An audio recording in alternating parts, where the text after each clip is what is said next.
하나님께서 우리에게 주신 말씀 함께 보겠습니다. 오늘 이 밤에 하나님께서 우리에게 주신 말씀 빌립보서 2장 5절에서 11절 말씀입니다.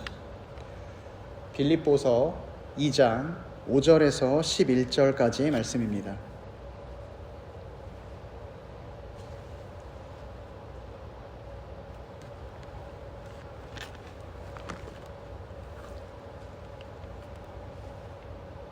제가 가지고 있는 신약성경 319쪽에 나와 있습니다. 우리 다 찾으신 줄 알고 하나님의 말씀 한 목소리로 봉독토록 합니다. 너희 안에 이 마음을 품으라. 곧 그리스도 예수의 마음이니 그는 근본 하나님의 본체시나 하나님과 동등됨을 취할 것으로 여기지 아니하시고 오히려 자기를 비워 종의 형체를 가지사 사람들과 같이 되셨고 사람의 모양으로 나타나사 자기를 낮추시고 죽기까지 복종하셨으니 곧 십자가에 죽으심이라. 이러므로 하나님이 그를 지극히 높여 모든 이름 위에 뛰어난 이름을 주사 하늘에 있는 자들과 땅에 있는 자들과 땅 아래에 있는 자들로 모든 무릎을 예수의 이름에 꿇게 하시고 모든 입으로 예수 그리스도를 주라 시인하여 하나님 아버지께 영광을 돌리게 하셨느니라. 아멘. 저는 오늘 본문 말씀을 통해서 순종하신 그리스도라는 제목으로 주의 말씀을 선포하도록 하겠습니다. 우리가 신자로 살아갈 때에 한 번쯤은 꼭 들어봐야 하는 말이 있습니다. 바로 교회를 다니는 사람은 달라도 뭔가 좀 달라 하는 말입니다. 저 권사님은 좀 달라 교회 다니는데 저 집사님은 생각하는 거 좀 다른 것 같아. 교회 다녀서 그런가 봐. 저 사모님은 말씀하시는 게 참 은혜로워. 교회 다닌대. 라고 하는 것이지요. 이것은 우리가 어떤 분야에서 특출나야 한다거나 어떤 특별한 경지에 올라야 한다는 말이 아닙니다. 우리의 삶의 모습이 믿지 않는 사람들과 차이가 있어야 한다는 말입니다. 우리가 생각하는 방식들, 우리가 행동하는 양식들이 세상의 방식과는 달라야 한다는 것이죠. 왜냐하면 우리에게는 믿음이 있기 때문입니다. 믿음은 사람들이 보지 못하게 하는 것을 보게 합니다. 이성이나 논리로 깨닫지 못하는 것들을 깨닫게 하고 알게 만들어줍니다. 경험하지 못했던 것을 선명하게 체험하게 합니다. 그래서 우리가 믿음으로 행동하고 믿음으로 선택할 때에 세상 사람들이 보기에는 그 생각과 행동이 너무나도 다르게 보이는 것이죠. 예를 들어서 어려운 일을 만났을 때에 내가 얼마나 죄가 많길래 이렇게 고생하고 고통받는가 생각하는 것이 아니라 믿음이 있는 사람은 이 문제도 하나님이 분명 해결해 주실 것인데 하나님이 이것을 해결해 주셨을 때 내가 하나님의 능력을 전하고 싶다. 이게 빨리 해결되어서 내가 하나님을 더 전파하고 싶다 생각하는 것입니다. 그래서 히브리서 기자는 믿음을 정의 내리기를 믿음은 바라는 것들의 실상이요 보이지 않는 것들의 증거다라고 말했습니다. 믿음이 있는 사람만 볼 수 있고 들을 수 있고 깨닫는 것이 있다는 것이지요. 사람들은 흔히 내가 직접 경험해야지만 바로 알 수 있다라고 생각합니다. 그러나 실상은 그렇지가 않습니다. 같은 것을 경험한다 할지라도 신앙이 있는 사람만 깨닫게 되는 일이 있기 때문입니다. 그래서 우리에게는 이 믿음이 중요합니다. 믿음이 있을 때에 풍성한 삶을 살아가고 힘 있는 인생을 살기 때문입니다. 그렇다면 우리에게 이토록 중요한 이 믿음의 내용은 무엇입니까? 우리는 무엇을 믿으며 이 땅을 살아가는 것입니까? 오늘 본문의 말씀이 그것을 아주 선명하게 보여주고 있습니다.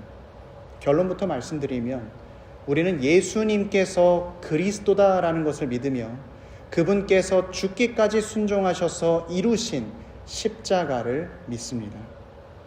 본문에서 바울 사도는 이야기합니다. 그는 근본 하나님의 본체시다. 예수님께서 곧 하나님이시다라는 말씀이죠. 그분은 모든 만물을 지으시고 모든 만물을 다스리시는 왕 중의 왕이십니다. 그런데 그런 예수님께서 하나님으로서의 모든 영광을 다 버리시고 약한 몸을 취하셔서 사람이 되셨습니다. 그리고 죽기까지 순종하셨습니다. 이것이 바로 우리가 믿는 우리 주 예수 그리스도에 대한 신앙의 고백입니다. 그런데 바울 사도는 예수님에 대한 고백 가운데 오늘 아주 특별한 말을 덧붙이고 있습니다. 8절의 마지막 부분에 곧 십자가의 죽으심이라 하는 말씀입니다. 예수님께서 죽기까지 순종하신 것으로 끝날 수 있는데 바울 사도는 왜 굳이 십자가에 죽으셨음을 강조하고 이 말씀을 덧붙이게 되는 것인가? 예수님 시대의 십자가는 두 가지의 의미를 가지고 있었습니다. 하나는 저주이고 또 다른 하나는 두려움이었습니다. 율법은 기록하기를 나무에 매달려 죽은 자마다 하나님께 저주를 받은 사람이다 라고 말을 했습니다. 또한 당시의 십자가형은 너무나 고통스럽고 극악무도해서 소수의 흉악범에게만 내려지는 사형 방식이었습니다. 그래서 십자가의 처형은 단순히 육신의 고통을 당하고 죽는 것이 아니라 하나님으로부터 저주를 받은 사람, 또 하나님과의 관계에서 끊어져서 말할 수 없는 두려움 가운데 내몰리는 형벌이라는 것을 기억해야 합니다. 그런데 바울 사도는 예수님께서 인간의 몸을 입고 이 땅에 오셔서 자연사로 죽으시거나 병들어 죽으신 것이 아니라 십자가의 저주와 고통 가운데 죽으셨음을 이야기하는 것입니다. 왜 바울은 이렇게 이야기하는 것인가? 그것은 이 십자가 형벌이 죄인들이 받아야 할 형벌이기 때문입니다. 그런데 이상한 것은 우리 예수님은 죄가 없으시다는 사실이죠. 그렇다면 예수님이 왜 십자가에 달리셔야 했는가? 그것은 바로 우리가 죄인이어서 사실은 우리가 받아야 할 십자가 형벌을 주 예수 그리스도께서 대신 받았음을 보여주는 것입니다. 바로 죄인인 우리 때문에 우리 주 예수 그리스도께서 십자가의 저주와 두려움을 받게 되신 것입니다. 사랑하는 피스메이커 교우 여러분, 우리가 십자가를 바라볼 때에 우리는 무엇을 보게 되는 것인가? 내가 받아야 할 저주를 예수님께서 대신 받으셨음을 보게 되는 것입니다. 우리가 십자가를 경험할 때에 우리는 무엇을 느끼게 되는가? 예수님께서 하나님으로부터 고통받으시고 하나님과의 관계가 끊어져 단절되는 그 두려움 가운데 있는 것이 실은 내가 경험해야 했다는 사실을 보게 됩니다. 나를 위해 주님이 고통당하시고 보배 피를 흘리셔서 나는 구원받고 용서받았는데 주 예수 그리스도는 죽으셨음을 십자가를 통해서 보게 되는 것입니다. 그래서 우리는 예수님이 나의 구원자라는 것을 고백하고 그분의 십자가를 믿는다고 했을 때 예수님이 당하신 십자가 형벌이 나의 형벌이었음을 인정하고 믿는다는 것입니다. 십자가를 믿는다는 것은 무죄하신 예수님께서 죄인인 우리를 위해서 값을 다 치르시고 우리에게 의롭다 말씀해 주신 사건입니다. 원래 우리는 하나님 앞에 설 수가 없습니다. 하나님을 보면 그 즉시 죽어버릴 수밖에 없는 죄인이었습니다. 그러나 예수님은 죽기까지 순종하사 십자가에 달리셨고 우리가 예수 그리스도를 믿고 그분의 십자가 공로로 인하여 다시 하나님 앞에 서게 해주셨습니다. 우리는 이제 예수 그리스도를 믿음으로 말미암아 끊어졌었던 하나님과의 관계가 회복되고 이제 하나님 앞에 서게 된 것입니다. 그래서 우리 안에 있는 이 의로움은 나에게서부터 나온 것도 아니고 내가 만들어낸 것도 아니며 오직 예수 그리스도께서 십자가에 달리심으로 이루셨던 그 의를 믿음으로 받게 되는 것입니다. 하나님께서 우리를 보실 때에 우리는 죽을 수밖에 없는 죄인입니다. 그러나 이제 믿음을 가지고 나아갈 때 주 예수 그리스도의 보혈이 우리의 온몸을 덮으셔서 우리의 죄를 덮어주셨습니다. 하나님은 우리 마음 가운데의 죄악을 보시고 우리의 부족함을 보시는 것이 아니라 믿음으로 우리 안에 있는 예수 그리스도의 의를 보시고 네가 의롭다라고 말씀해 주십니다. 그래서 우리 구원의 근거는 예수 그리스도의 십자가에 있습니다. 그렇다면 우리가 예수님의 십자가를 믿는다면 이 땅을 어떻게 살아가야 하겠습니까? 말씀은 오늘 우리에게 증거하고 권면합니다. 구주 예수님을 예배하라. 모든 무릎을 꿇게 하시고 모든 입으로 예수 그리스도를 주라 시인하여서 하나님 아버지께 영광을 돌리라고 우리에게 말하고 있습니다.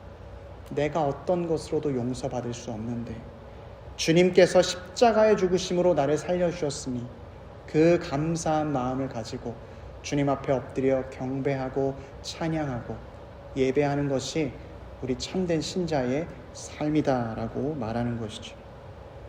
사랑하는 피스메이커 교우 여러분, 예배는 믿음이 있는 사람만 드릴 수 있는 특권입니다.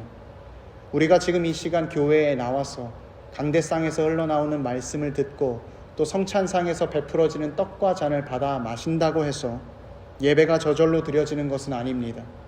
만약에 우리가 예배의 자리에 앉아는 있지만 우리의 마음이 하나님을 향하지 아니하고 우리의 입술이 찬양은 하지만 우리의 마음이 하나님을 찬양하지 않는다면 그것은 예배의 형식만 남아있는 것입니다.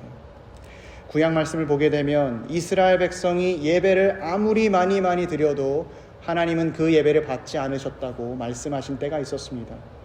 왜냐하면 이스라엘의 마음이 하나님께 향하지 아니하고 그저 예배의 형식을 지키기에 급급했기 때문에 하나님은 그 예배를 받지 않으신다고 그들은 성전에 나와서 마당 뜰만 밟고 돌아갔다고 이야기합니다. 오늘날 우리가 예배할 때에도 마찬가지입니다. 주님을 향한 진실한 마음이 없다면 몸은 교회에 나오고 시간은 주님께 드렸을지 모르지만 예배를 드렸다, 하나님이 받으셨다 확신할 수가 없는 것입니다.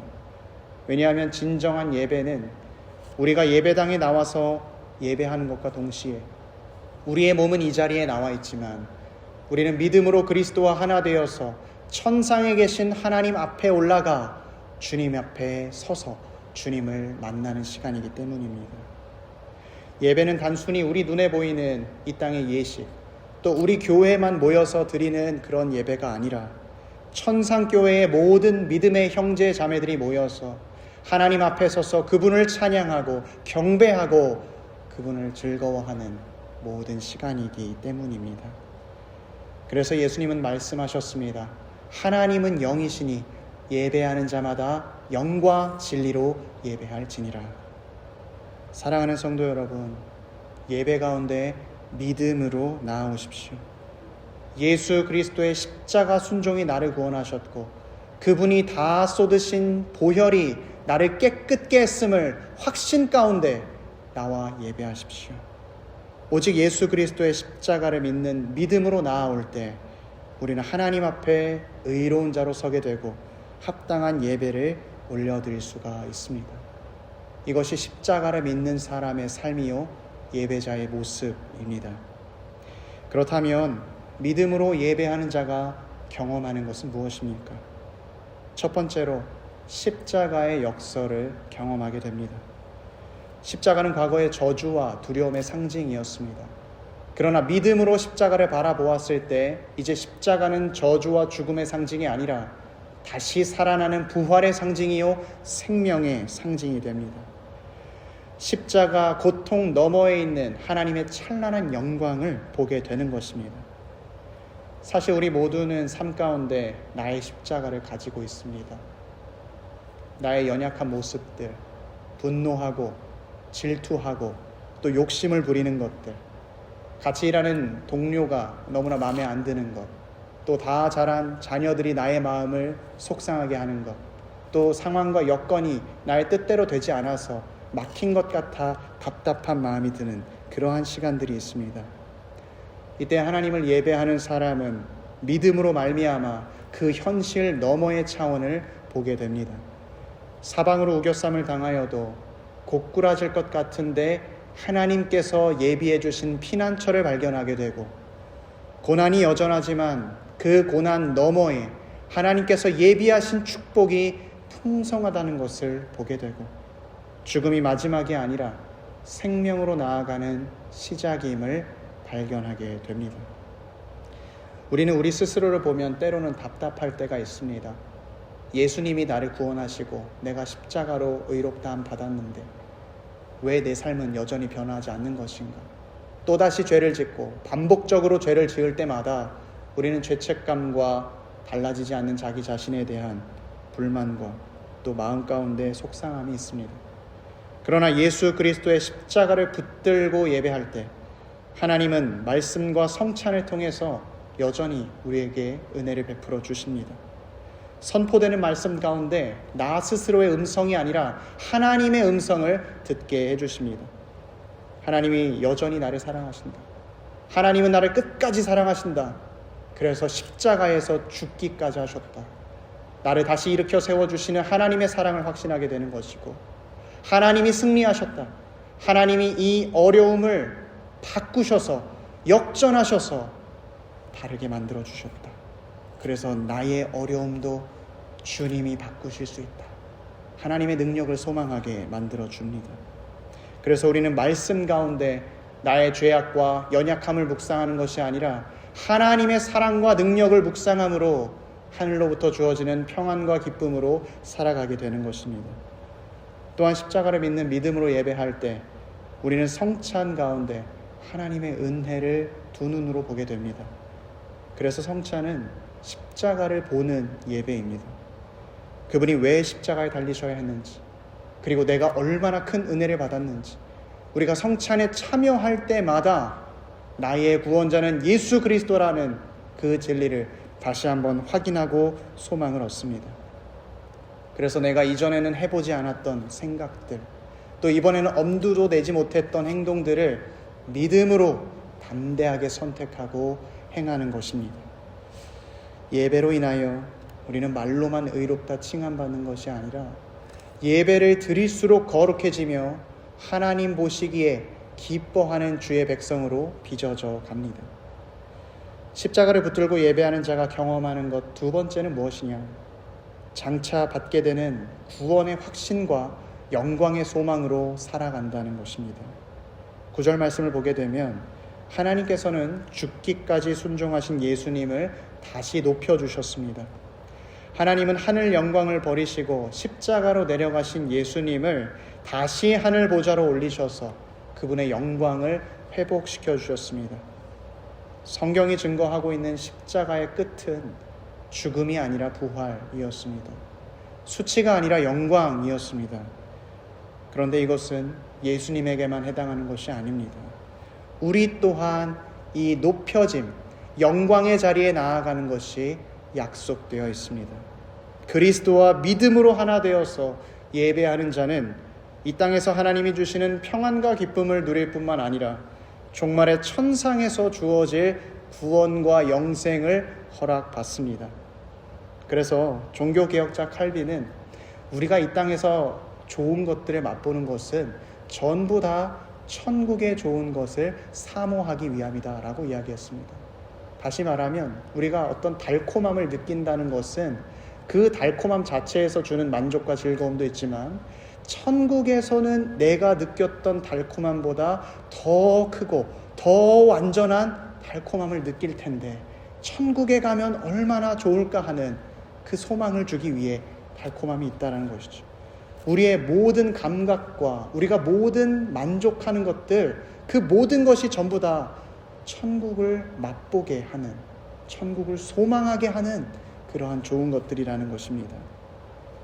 예배 가운데 우리는 이 땅 가운데 좋은 것을 경험했으니까 종말의 때의 천국에는 그 좋은 것의 실체, 가장 좋고 영원하고 무한한 기쁨을 누리는 것이 확실한 것입니다. 여러분 가운데 지금 많이 힘드신 분이 계십니까?